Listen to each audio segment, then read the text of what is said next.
નમસ્તે, મારું નામ પરમાર નિશા હર્ષદભાઈ છે. હું અડાડા આંગણવાડીમાં વર્કર તરીકે મારી ફરજ બજાવું છું. કારેલા તો બધા ખાતા જ હશે, પણ છાલની કઈ રીતે ઉપયોગ કરવો તે આજે હું શીખવાડીશ. અને કારેલાની છાલની નવી રેસીપી છે કારેલા અને બાજરાના લોટની ટીકી. તો એની આપણે સામગ્રી જોઈશું. સૌપ્રથમ બાજરાનો લોટ, કારેલાની છાલ, ડુંગળી, આદુ લસણની પેસ્ટ, મરચાં, તેલ, મોણ માટે તેલ, હળદર, મરચું, ધાણા જીરું અને સ્વાદ અનુસાર મીઠું. સૌપ્રથમ બાજરાનો લોટ લઈશું. તેમાં કારેલાની છાલ નાખશું. તે થોડી ક્રશ કરેલી છે અને મીઠું ચડાવી 1 કલાક રાખેલી છે. પછી તેમાં ડુંગળી નાખશું,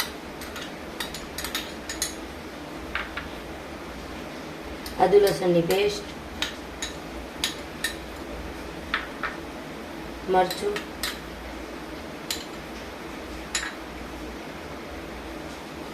ધાણા જીરું, લાલ મરચું,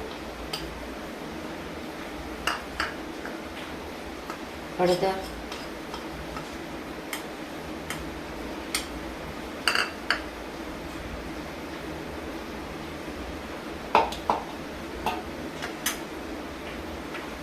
મીઠું સ્વાદ અનુસાર.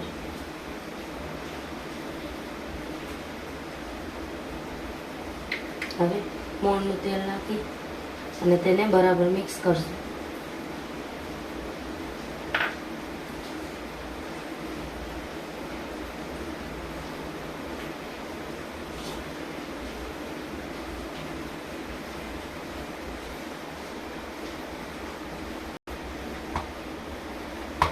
લોટને થોડો કડક બાંધવાનો, એટલે તે છે ને એક સાથે મિક્સ થઈ જાય.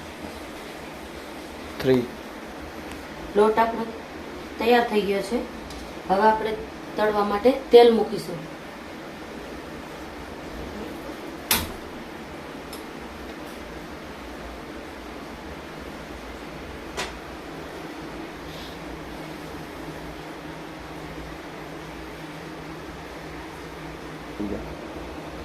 હવે આપણું તેલ થઈ ગયું છે.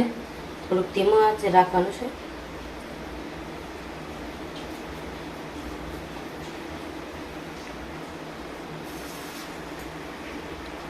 થોડાક તેલવાળા હાથ કરી અને આપણે નાખી દઈશું.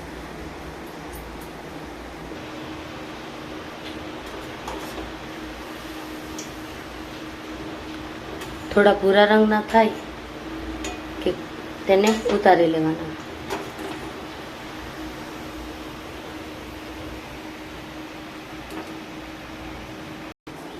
બોલો. હવે આપણે ટીકી થઈ ગઈ છે તૈયાર. તો હવે એને આપણે ઉતારી લઈશું.